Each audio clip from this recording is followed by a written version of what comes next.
বিবাহজনিত কারণে মহিলাদের ration card বাপের বাড়ি থেকে শ্বশুর বাড়িতে স্থানান্তর করার অনলাইন আবেদন 2025 সালের সম্পূর্ণ নতুন পদ্ধতি আজকের এই ভিডিওতে আমরা দেখে নেব। অনুরোধ রাখবো ভিডিওটি অবশ্যই প্রথম থেকে শেষ পর্যন্ত দেখবেন। নমস্কার, আপনারা দেখছেন মাল্টি গাইড চ্যানেল, আপনাদের সাথে আমি আছি বিশ্বজিৎ। তো রেশন কার্ড এক পরিবার থেকে আর এক পরিবারে স্থানান্তর করার জন্য আমরা চলে এসেছি food.wb.gov.in এই ওয়েবসাইটে আসার পর পেজের বাম দিকে আমরা একটি অপশন দেখতে পাচ্ছি সিটিজেন হোম। এই অপশনে আমরা ক্লিক করব।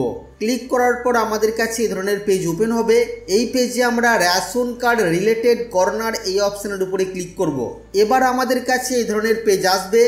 Self service of ration card, আরেকটি হলো সার্ভিসেস রিকোয়ারিং অফিস অ্যাপ্রুভাল। তো আমরা এই অপশনের উপরে ক্লিক করব। ক্লিক করার পর আমাদের কাছে আবারও এই ধরনের দুটি অপশন আসবে। এখানে আমরা অ্যাপ্লাই অনলাইন নামে এই অপশনের উপরে ক্লিক করব। ক্লিক করার পর আমাদের কাছে এই ধরনের পেজ ওপেন হবে। এই পেজে আমরা যে মহিলার রেশন কার্ডটিকে এক পরিবার থেকে আর এক পরিবারে স্থানান্তর করতে চাইছি তার আধার নাম্বারটি আমরা এখানে টাইপ করে দেব। মনে রাখবেন তার আধার কার্ডে মোবাইল নাম্বার যেন অবশ্যই লিঙ্ক থাকে। যদি না থাকে তাহলে তার পরিবারের যে কোনো একজন সদস্যের আধার কার্ডের নাম্বার দেব, যার আধার কার্ডের সাথে মোবাইল নাম্বারটি লিঙ্ক করা আছে এবং রেশন কার্ডেও আধার নাম্বারটি লিঙ্ক করা আছে। তো তার আধার কার্ডের নাম্বার দেওয়ার পর এখানে আমরা চেকমার্ক করব এবং তারপরে আমরা সেন্ড ওটিপি অপশনের উপরে ক্লিক করব। সেন্ড ওটিপি অপশনের উপরে ক্লিক করার পর তার আধারের সাথে যুক্ত থাকা মোবাইলে একটি ওটিপি আসবে। সেই ওটিপি আমরা এখানে এন্টার করব এবং তারপরে আমরা সাবমিট ওটিপি অপশনের উপরে ক্লিক করব। সাবমিট ওটিপি অপশনের উপরে ক্লিক করার পর যে ব্যক্তির আধার কার্ডের নাম্বার দিয়ে আমরা ওটিপি ভেরিফিকেশন করলাম তার রেশন কার্ডের তথ্য আমাদের কাছে শো করবে। সঠিক আছে কিনা দেখে নিয়ে এখানে ইয়েস অপশনের উপরে টিকমার্ক করব এবং তারপরে আমরা নেক্সট বা পরবর্তী অপশনের উপরে ক্লিক করব। নেক্সট বা পরবর্তী অপশনের উপরে ক্লিক করার পর এই পেজে এসে আমরা পেজের নিচের দিকে এসে ফর্ম নাম্বার 14 বা ফর্ম 14 এখানে এই ক্লিক হেয়ার অপশনের উপরে ক্লিক করব। চলে আসবো আমরা এই ধরনের একটি পেজে। এখানে দেখুন shifting two new family form 14, এখানে আধার কার্ডের নাম্বারটি দেওয়া আছে যেটা হাইড করা আছে। এবার এখানে মোবাইল নাম্বারটি এন্টার করে সেন্ড ওটিপি অপশনের উপরে ক্লিক করব। যদি আগের থেকে আপনাদের মোবাইল নাম্বার লিঙ্ক থাকে সেক্ষেত্রে এই অপশনটি স্কিপ হতে পারে।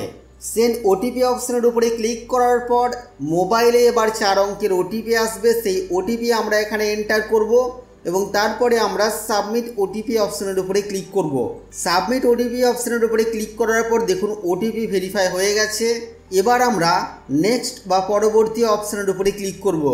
নেক্সট বা পরবর্তী অপশনের উপরে ক্লিক করার পর যে পরিবার থেকে আমরা রেশন কার্ডটিকে অন্য পরিবারে স্থানান্তর করতে চাইছি সেই পরিবারের সমস্ত সদস্যের রেশন কার্ডের তথ্য আমাদের কাছে শো করবে। আমরা এবার নেক্সট বা পরবর্তী অপশনের উপরে ক্লিক করব। নেক্সট বা পরবর্তী অপশনের উপরে ক্লিক করার পর দেখুন এখানে রেশন কার্ডের তথ্যর পাশে সিলেক্ট একটি অপশন আছে যেখানে চেকমার্ক করার জায়গা আছে। যে রেশন কার্ডটিকে এক পরিবার থেকে অন্য পরিবারে স্থানান্তর করতে চাইছি তার পাশে আমরা চেকমার্ক করব এবং তারপরে আমরা সিলেক্ট বেনিফিশিয়ারি বা সদস্য বাছুন এই অপশনের উপরে ক্লিক করব। ক্লিক করার পর এখানে প্লিজ সিলেক্ট রিজন, কী কারণে আমরা রেশন কার্ডটিকে স্থানান্তর করতে চাইছি এখানে ক্লিক করে আপনারা বেশ কিছু অপশন পাবেন। বিবাহজনিত কারণে হলে সেক্ষেত্রে আপনারা ম্যারিড অপশনটি সিলেক্ট করবেন। সিলেক্ট করার পর আপনারা নেক্সট বা পরবর্তী অপশনের উপরে ক্লিক করবেন। চলে আসবেন এই ধরনের একটি পেজে। এখানে দেখুন রেশন কার্ডের নাম্বার দিতে বলা হচ্ছে। এখানে আমরা যে নতুন পরিবারে এই রেশন কার্ডটি স্থানান্তর হচ্ছে সেই পরিবারের যে কোনো একজন সদস্যের রেশন কার্ডের নাম্বারটিকে দেব। দেওয়ার পরে আমরা নেক্সট বা পরবর্তী অপশনের উপরে ক্লিক করব। চলে আসবো আমরা তার পরের পেজে এবং দেখুন এই পেজে আধারের মাধ্যমে নতুন পরিবারের সম্মতি, অর্থাৎ যে রেশন কার্ডের নাম্বারটি আমরা দিলাম তার আধার কার্ডের সাথে যুক্ত থাকা মোবাইল নাম্বারে ওটিপি যাচাইয়ের মাধ্যমে ভেরিফিকেশন করা হবে। আমরা এখানে চেকমার্ক করব এবং তারপরে আমরা ভেরিফাই আধার এই অপশনের উপরে ক্লিক করব। যে রেশন কার্ডের নাম্বার আমরা দিয়েছি তার আধার কার্ডের সাথে যুক্ত থাকা মোবাইল নাম্বারে একটি ওটিপি আসবে। সেই ওটিপি আমরা এবার এখানে এন্টার করব এবং তারপরে আমরা সাবমিট অ্যান্ড নেক্সট অপশনের উপরে ক্লিক করব।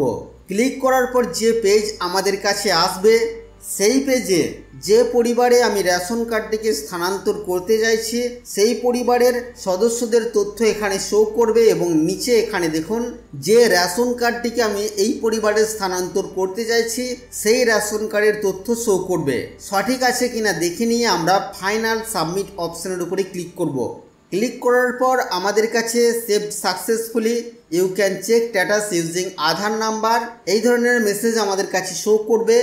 আগামী দিনে আমরা আমাদের আধার কার্ডের নাম্বার দিয়ে এই রেশন কার্ডের অ্যাপ্লিকেশন স্ট্যাটাস আমরা চেক করতে পারবো। কিভাবে আপনারা চেক করবেন এই বিষয়ে ভিডিও আমাদের চ্যানেলে দেওয়া আছে, চাইলে আপনারা গিয়ে দেখে নিতে পারেন। তো দেখে নিলাম বিবাহ সূত্রে কোনো মহিলার এক পরিবার থেকে আর এক পরিবারে রেশন কার্ড স্থানান্তর করার অনলাইন সম্পূর্ণ পদ্ধতি। আশা করছি বন্ধুরা আজকের এই ভিডিও আপনাদের কাছে তথ্যমূলক। ভিডিওটি ভালো লাগলে অবশ্যই লাইক করবেন, শেয়ার করে আপনার সকল বন্ধুদেরকে জানতে সাহায্য করবেন। আগামী দিনে কি বিষয়ে ভিডিও আপনারা দেখতে চান অবশ্যই তা ভিডিওর কমেন্ট বক্সে লিখে জানাবেন। চ্যানেলে নতুন হলে চ্যানেলটিকে সাবস্ক্রাইব করে পাশে থাকা বেল আইকনে অবশ্যই ক্লিক করবেন। ফিরে আসবো আবার কোনো নতুন ভিডিও নিয়ে আপনাদের সাথে। ততক্ষণের জন্য আপনারা সকলেই খুব ভালো থাকবেন, সুস্থ থাকবেন।